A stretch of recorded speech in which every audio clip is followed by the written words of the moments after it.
Acompáñenme, mis hermanos, a Mateo capítulo 6, versículo 9. Mateo capítulo 6, versículo 9. Dice la palabra del Señor: Vosotros pues oraréis así: Padre nuestro que estás en los cielos, santificado sea tu nombre. Venga tu reino, hágase tu voluntad como en el cielo, así también en la tierra. El pan nuestro de cada día, dánoslo hoy, y perdónanos nuestras deudas, como también nosotros perdonamos a nuestros deudores.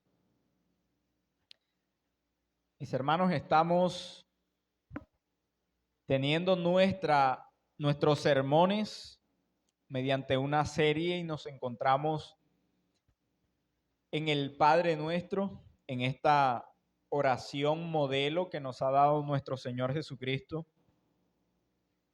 Y en el desarrollo hemos llegado hoy a la quinta petición.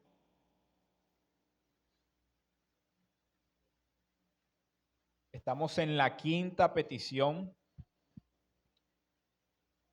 y esta nos deja ver en forma mucho más precisa esta quinta petición, porque en realidad es una oración modelo. Debemos entender que no se trataba de una oración que Cristo necesitaba hacer,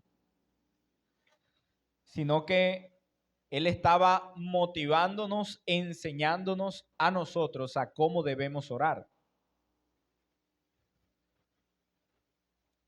Cristo, debe entender, mi hermano, no debía pedir perdón por sus deudas. Sin embargo, en el versículo dice: y perdónanos nuestras deudas. Cristo no debía pedir perdón por sus pecados, pues Él nunca cometió un pecado. El Señor en toda su vida fue puro, fue alguien sin mancha, intachable. Pero esto, como decía, nos deja ver por qué esta oración es una oración modelo para nosotros.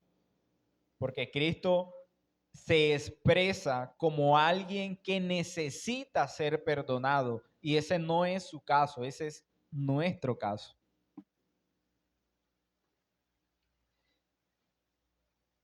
Y quisiera, mis hermanos, que viéramos este sermón viendo cuatro cosas, y es la realidad, como primer punto, la realidad del pecado en nosotros. Segundo, veremos la necesidad de confesar nuestros pecados. El tercer punto es que Dios es perdonador. Y el cuarto es que el perdón divino nos capacita para perdonar a otros. Entonces, vayamos a nuestro primer punto: la realidad del pecado en nosotros. Uno de los temas más prominentes de la Biblia es sin duda el pecado. El pecado es algo de lo que todo libro de la Escritura nos habla, digamos, en forma clara. Y todo lo que concierne al pecado debe ser considerado de manera cuidadosa por nosotros. Desde la caída entendemos, el pecado se hizo camino en el corazón del hombre hasta el día de hoy. Todos nosotros cargamos con las consecuencias del obrar de Adán, pues él estaba en representación de toda la humanidad. Dice Romanos 5:12: por tanto, como el pecado entró en el mundo por un hombre y por el pecado la muerte, así la muerte pasó a todos los hombres por cuanto todos pecaron. Así que el pecado es una realidad que nosotros no debemos, no podemos ignorar. No podemos ser necios ignorando el pecado. Sería como ignorar una enfermedad presente en nuestro cuerpo y puede que logremos en algunos momentos ignorar o apaciguar en nuestra mente esos síntomas, pero tarde o temprano mostrará su propósito de reducir nuestro cuerpo, de hacer que nuestro cuerpo siga padeciendo las consecuencias de cargar con esa enfermedad. Así que el primer paso para tratarla es entonces ser consciente de ella. Y eso mismo pasa con el pecado. Nosotros debemos todo el tiempo ser conscientes. Nuestra mente debe estar alerta. Y si es verdad, ya fuimos salvos de la condena del pecado por Cristo, pero no se nos ha retirado de una manera definitiva el pecado. Este sigue en nosotros, sigue en tu vida y sigue en la mía.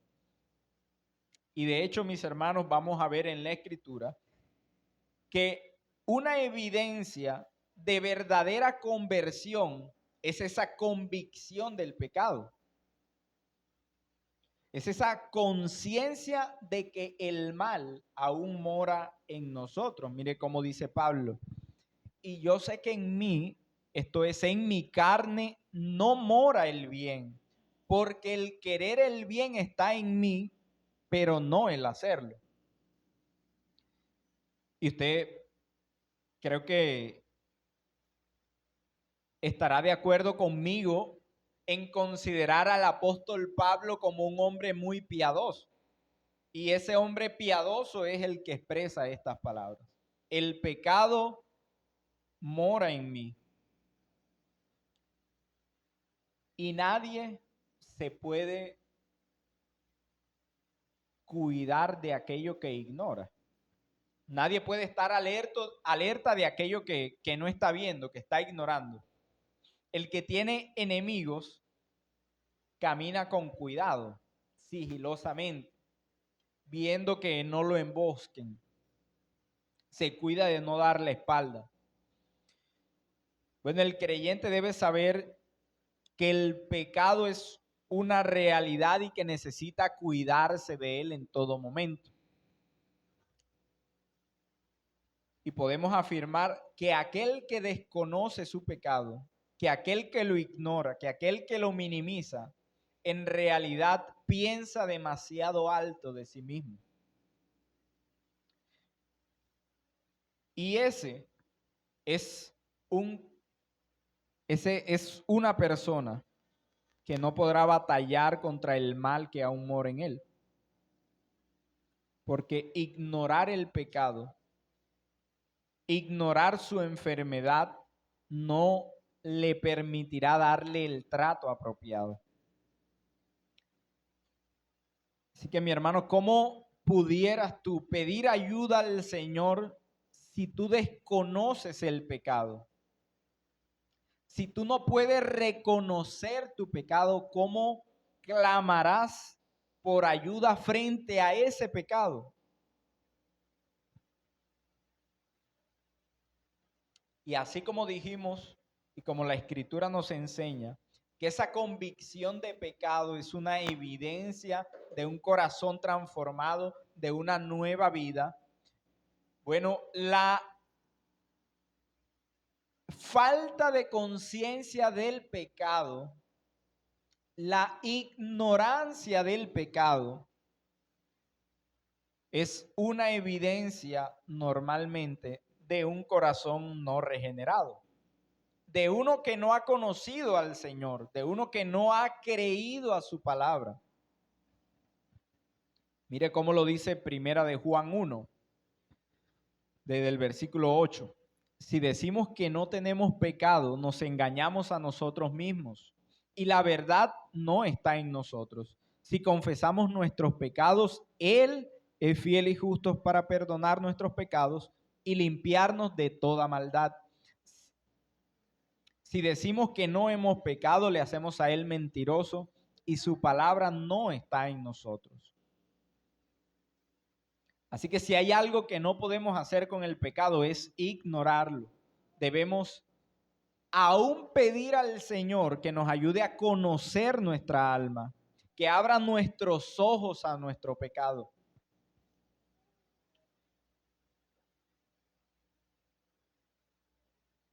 Así que si ya hemos sido salvos, mis hermanos, si ya nuestro corazón ha sido transformado, si somos nuevas criaturas, pidamos ser conscientes del pecado que nos estorba, del pecado que aún mora en nosotros.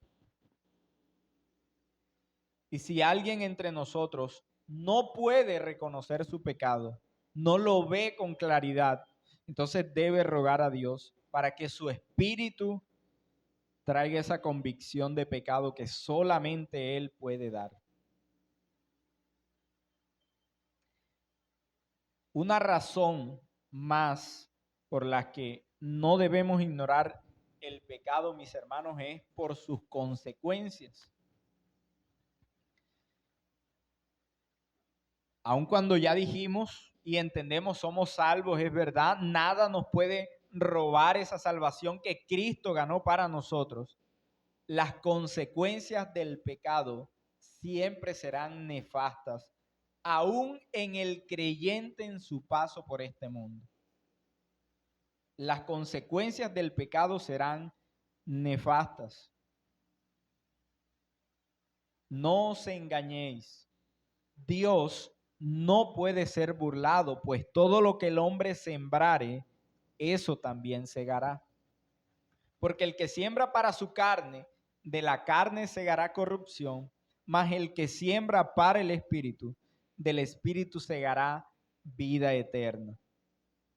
Así que mi hermano, el Señor, nuestro Dios, no puede ser burlado, dice el versículo. Lo que el hombre sembrare, eso segará. Así que aquel que vive en el pecado tendrá entonces que cosechar las consecuencias.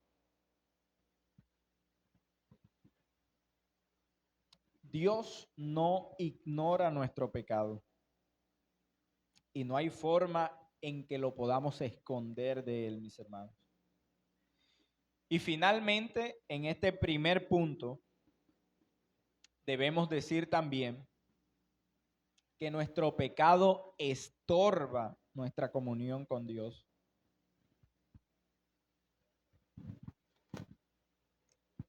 Mire allí mismo en Primera de Juan 1:6.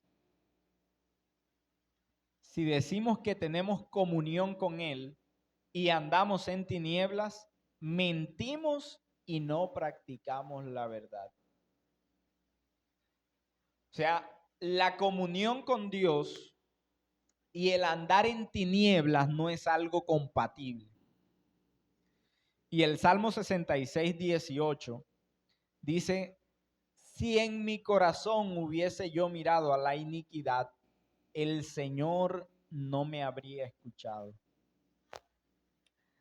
Así que mi hermano, andar en pecado, ignorar el pecado, o lo que es peor aún, saber que está allí, pero desatenderlo, es actuar neciamente. Debemos, mis hermanos, estar alerta a ese pecado que nos estorba. Es una realidad y tiene terribles consecuencias para el creyente.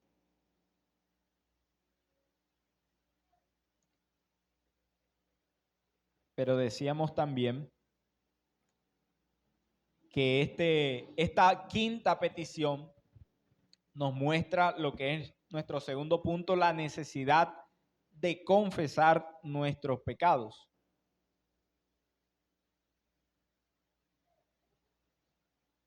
dice el Señor, y perdónanos nuestras deudas.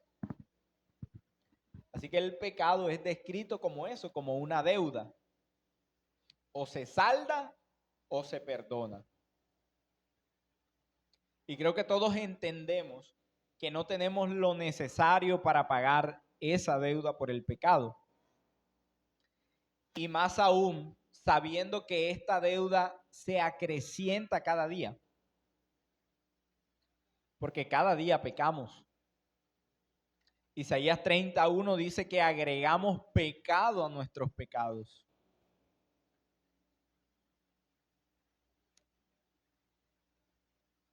Y como no podemos pagar, entonces la única solución, la única vía de escape que tiene el hombre es pedir perdón. Pero no podemos vivir creyendo que cometemos pecado, lo desechamos y no ha pasado nada. Que nuestro pecado es simplemente un error y ya.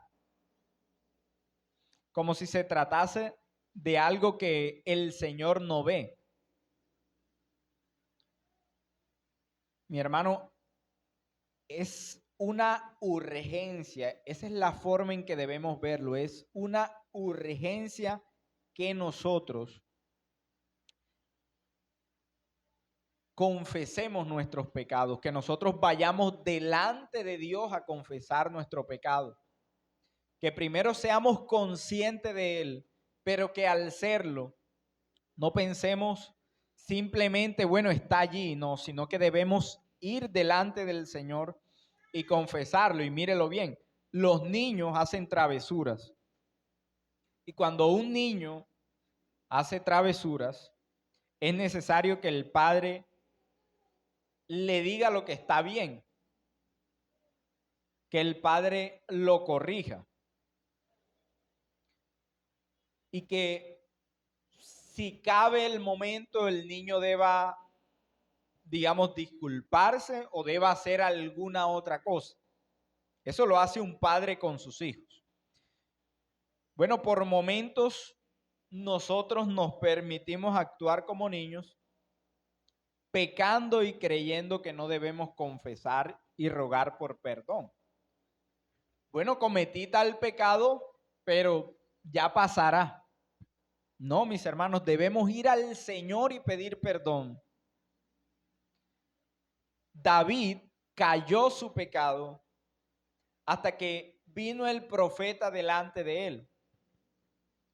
Natán fue enviado por Dios, recuerde, para confrontar al rey por su pecado. Y lo que vemos en realidad que está pasando allí es que Dios está comprometido. Dios está comprometido con la confesión del pecado de su pueblo.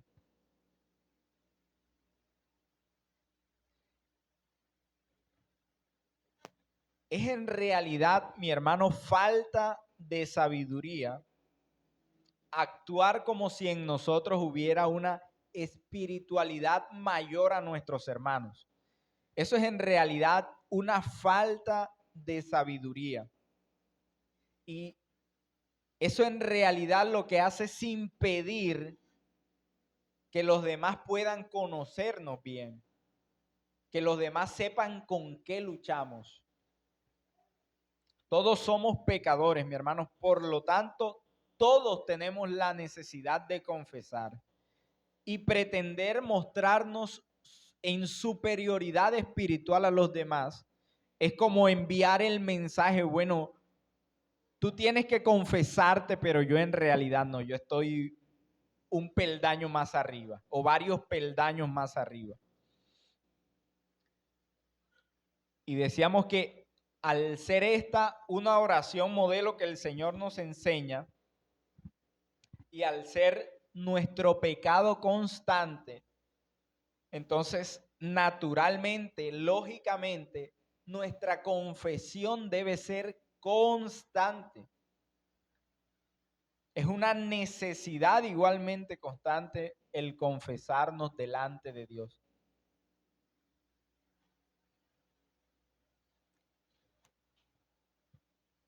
Y quisiera ponerlo de esta forma, mi hermano.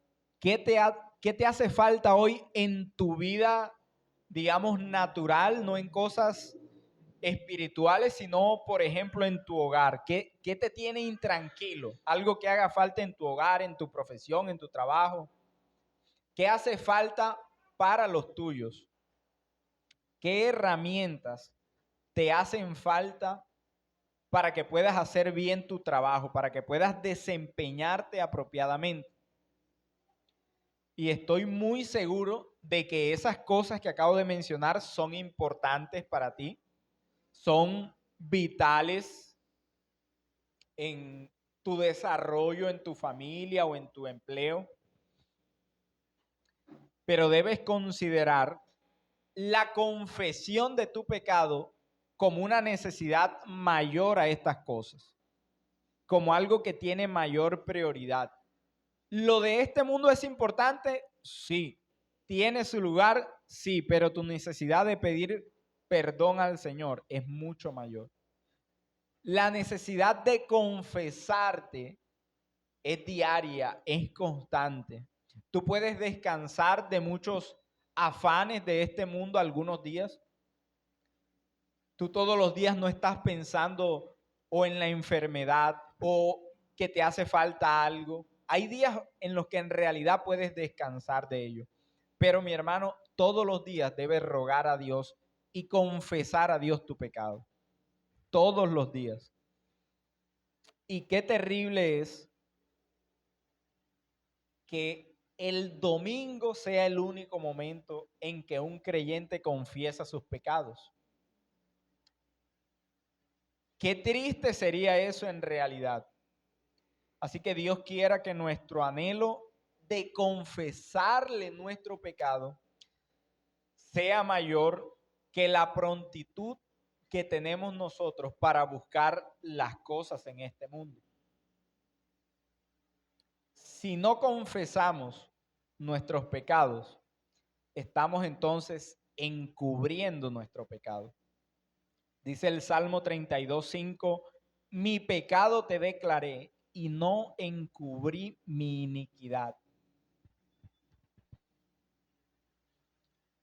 Así que mi hermano, en pocas palabras, no seas culpable de un pecado más al no confesar el que ya cometiste. No añadas más pecados a tus pecados. Debes confesar. No podemos pensar simplemente que Dios, como Dios lo sabe todo, yo entonces no debo confesarle. Sino que la razón por la que con toda confianza, con toda libertad, tú puedes ir a Dios y confesar tu pecado es porque Dios es un Dios perdonador. Y esto nos lleva al tercer punto de nuestro sermón. Dios es un Dios perdonador.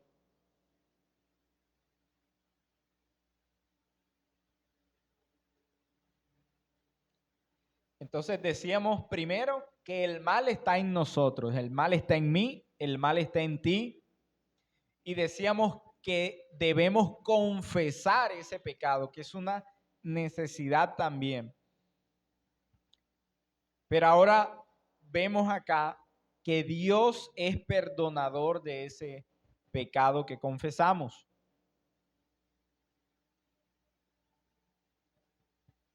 Y esto en realidad lo que debe hacer es traer consuelo al alma, mi hermano. El saber que en la oración encontrarás refugio a tu terrible condición debe traer consuelo. El hecho de saber que en Dios encontramos en realidad verdadero perdón debe traer paz a nuestra alma. Y esto en realidad nos muestra esta oración el carácter mediador de Cristo. Ahora, ¿por qué es así? ¿Por qué debe ser Cristo lo que nos impulse a pedir perdón al Padre? porque lo que nos abre esa puerta es solamente la obra de Cristo en nuestro favor. Él nos dice que no habrá rechazo, el Padre será amplio en perdonar.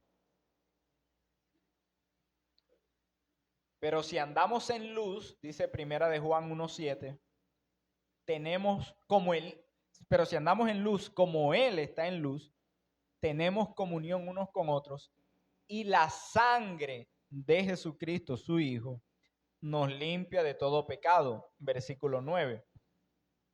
Si confesamos nuestros pecados, Él es fiel y justo para perdonar nuestros pecados y limpiarnos de toda maldad.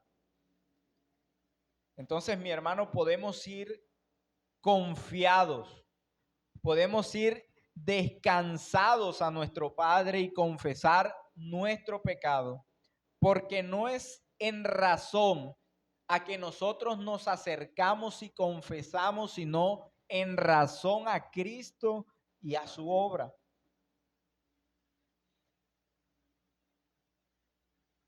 El perdón no se nos garantiza simplemente por el hecho de confesarlo, de decirlo con nuestra boca, sino por los méritos de Cristo. Y debemos dar gracias a Dios porque Cristo aboga por nosotros siempre. Cristo intercede sin cesar ante el Padre por los que son suyos.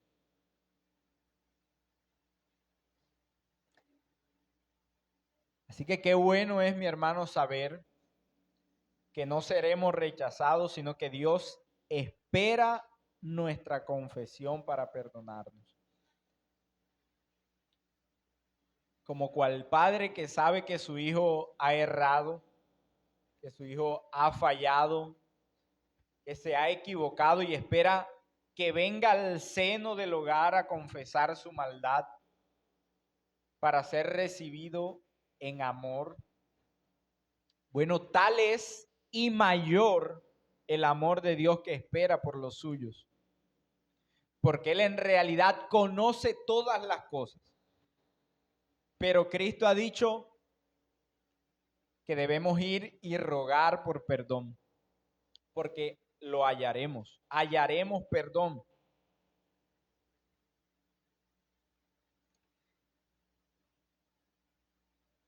Y todo aquel que ha errado, todo aquel que sabe que se ha equivocado,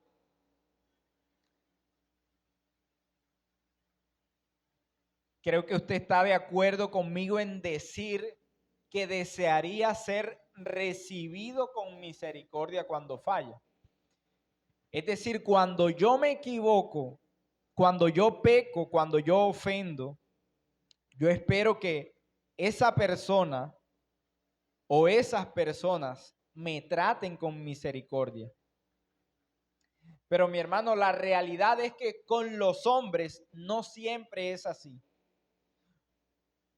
Tú de los hombres puedes dudar de que te reciban con misericordia.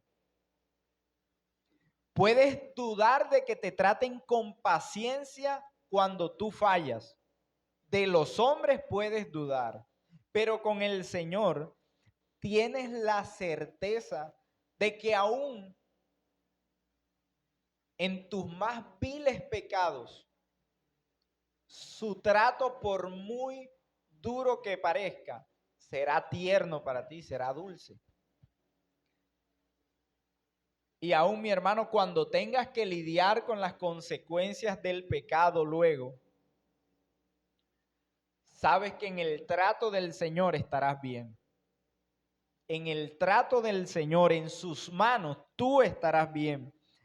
Y hay una escena de David, de su vida, que no puedo dejar de citar porque es maravillosa. David se confiesa ante Dios por haber censado al pueblo. Él hizo un censo. Y estos censos debían hacerse de una manera establecida por Dios antes en Éxodo 30:12. Y David no lo hizo así. Pero el punto es que David peca censando al pueblo. Él luego se confiesa ante Jehová y el Señor le dice algo a través del profeta, y es, el profeta le dice de parte de Dios básicamente, bueno, te ofrezco 3 cosas como disciplina por tu pecado, escoge una de ellas. Y David responde, y esto es lo maravilloso. Dice Primera de Samuel 24:14. Primera de Samuel 24:14. Dice, entonces David dijo a Gad, Gad era el profeta. Dice, entonces David dijo a Gad, en grande angustia estoy. Caigamos ahora en manos de Jehová, porque sus misericordias son muchas, mas no caiga yo en manos de hombres.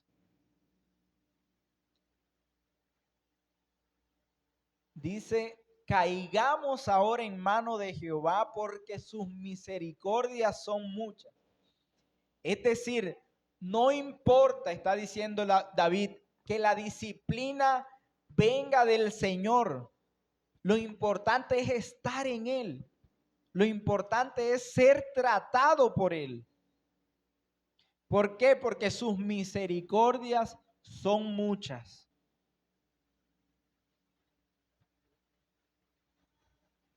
Mi hermano, aún la mano de Jehová que te tratará por tu pecado será en misericordia. Así que ir a Dios, mi hermano, y rogar por perdón es lo más sensato para tu alma. Es lo más sensato para mi alma. Es lo más beneficioso que podrá hallar el hombre. ¿Quién hay misericordioso como el Señor? ¿Quién como Él? Así que mi hermano, no tardes en buscar su perdón, no tardes en derramar tu corazón delante de Él, porque Dios es perdonador. Y sabes algo, mi hermano, si tú eres un hijo de Dios, el día que Cristo falte en su intercesión por nosotros, ese día podremos dudar del perdón de Dios. Pero eso no pasará, pues por la eternidad Cristo es nuestro mediador. Dice Hebreos 7:25, por lo cual puede también salvar perpetuamente a los que se acercan a Dios, viviendo siempre para interceder por ellos. Siempre, mi hermano, Cristo está intercediendo por los suyos.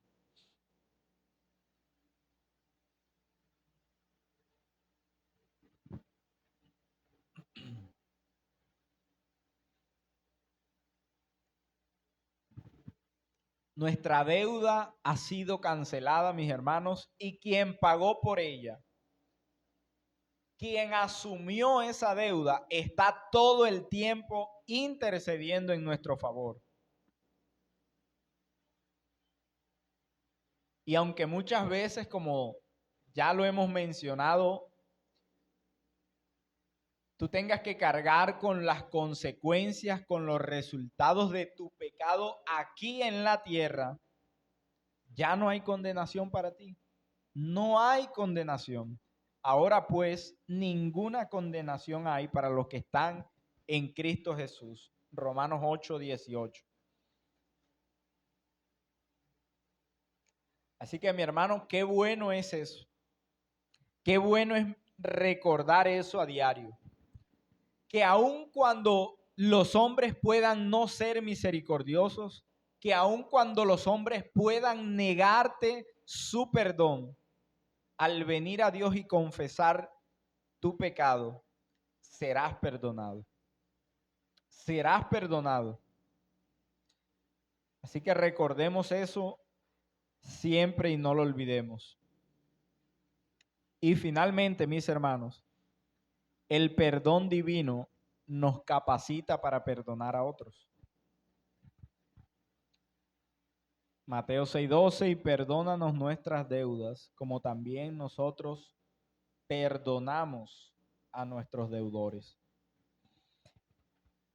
Mis hermanos, al reconocer que somos pecadores y a Cristo como nuestro mediador, entendemos que la deuda que teníamos con el Señor era una deuda impagable. Tanto que Dios mismo debe encarnarse porque no hay uno entre los hombres que pueda dar su vida por los demás ni por sí mismo. Porque el más piadoso de los hombres es aún un pecador.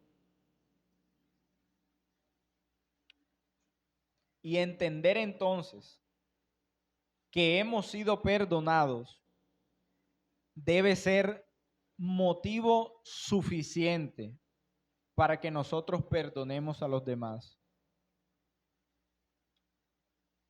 Mi hermano, no podemos ser como aquel siervo malo a quien su señor le perdona la deuda, pero él se niega a perdonar la deuda a su consiervo.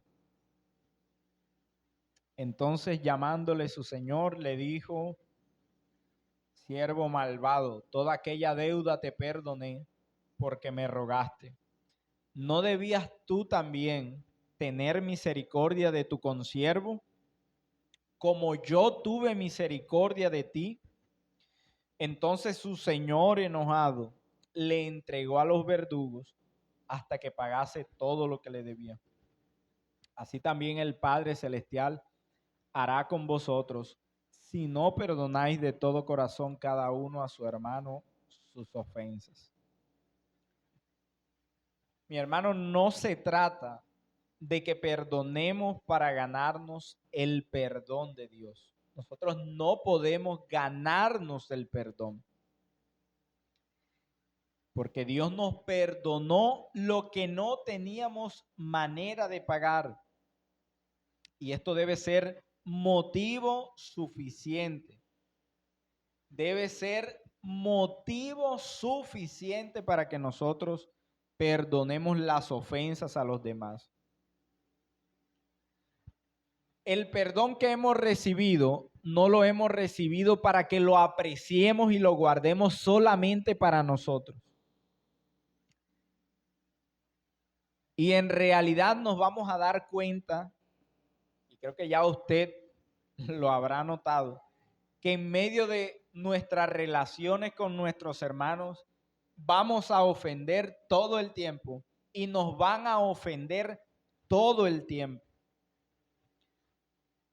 Así que no podemos vivir, digamos, de alguna manera abstraídos del ejercicio del perdón. No podemos, como se dice popularmente, que el perdón es una buena idea hasta que te toca a ti perdonar o te toca a ti pedir perdón. Y yo creo que mis hermanos, en esta oración modelo de Cristo, se presupone ya la actitud perdonadora del creyente. Porque dice: y perdónanos nuestras deudas, así como nosotros perdonamos también a nuestros hermanos. Así que si te niegas entonces a perdonar, no perderás tu salvación, pero sin duda tu comunión lo sufrirá. Tu comunión con Dios lo va a sufrir. Un creyente que no perdona es uno que no podrá vivir en paz, es uno que no podrá tener gozo.